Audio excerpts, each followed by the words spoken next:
A Segunda Guerra Mundial é celebrada como a vitória das democracias sobre regimes autoritários, mas pouco se fala da guerra que começou quando a outra terminou, a Guerra Econômica.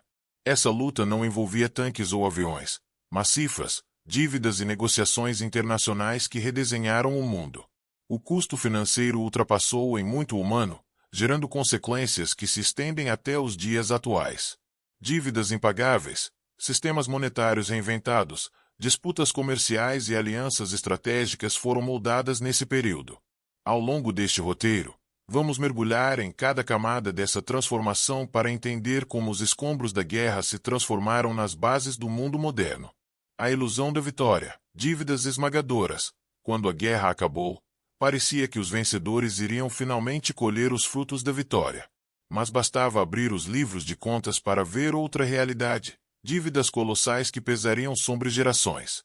O Reino Unido saiu da guerra devendo mais de 250% do seu PIB, e só conseguiu pagar a última parcela de sua dívida com os Estados Unidos em 2006. A França teve que contrair novos empréstimos enquanto ainda retirava minas terrestres de seu território. A União Soviética, apesar de considerada potência vencedora, perdeu quase metade de sua capacidade produtiva e sustentava dívidas com os próprios cidadãos, que financiaram a guerra com títulos patrióticos. O Japão, derrotado, nem tinha mais economia funcional, dependendo diretamente da ocupação americana para se reerguer. A vitória, que parecia sinônimo de prosperidade, trouxe na prática uma camisa de força financeira que obrigou nações a décadas de austeridade e sacrifícios. Reconstruindo a partir dos escombros, cadeias de suprimentos e inflação. Imagine cidades inteiras reduzidas a poeira, portos bloqueados, ferrovias explodidas e campos agrícolas envenenados por bombas. Assim estava a Europa e boa parte da Ásia em 1945. A inflação atingiu patamares inimagináveis. Na Alemanha, por exemplo, um pão custava milhões de marcos poucos anos após o conflito, e famílias recorriam ao mercado negro para sobreviver. O racionamento era regra em praticamente todo o continente. Até países vitoriosos, como a Inglaterra, enfrentavam prateleiras vazias e cartões de racionamento para açúcar, pão e carne. No Japão, a escassez era tamanha que muitos recorreram à agricultura de subsistência em terrenos improvisados nas cidades. Reconstruir não era apenas um desafio econômico, mas também psicológico. Restabelecer a confiança de que seria possível, novamente, encher uma mesa de jantar. A mudança da riqueza global, a ascendência americana. Enquanto o mundo sofria, os Estados Unidos surfavam em uma onda de prosperidade inédita. Eles entraram na guerra sem ter seu território devastado, saíram dela como credores de praticamente todos os aliados.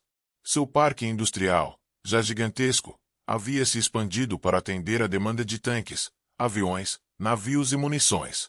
Após a guerra, bastava redirecionar essa capacidade produtiva para bens de consumo.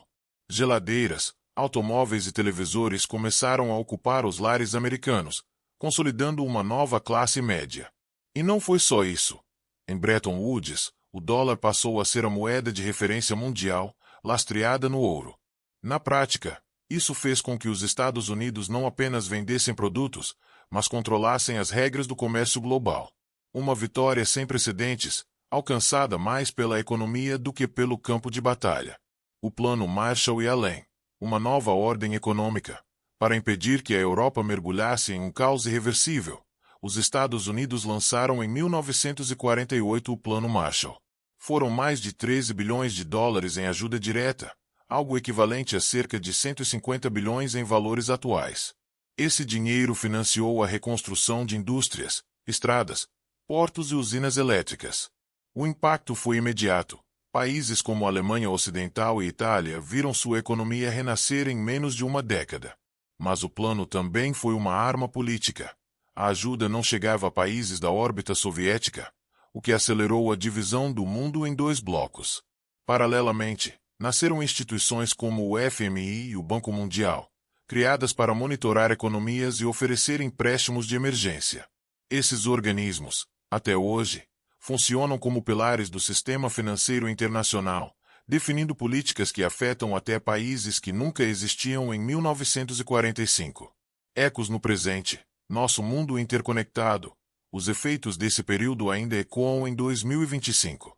A dívida pública, hoje tão comum nas manchetes, tem suas raízes na forma como as nações financiaram a guerra e a reconstrução. O domínio do dólar, estabelecido em Bretton Woods, ainda dita as regras de comércio e gera dependência global. A criação de blocos econômicos, como a União Europeia, é filha direta da necessidade de integração após o conflito.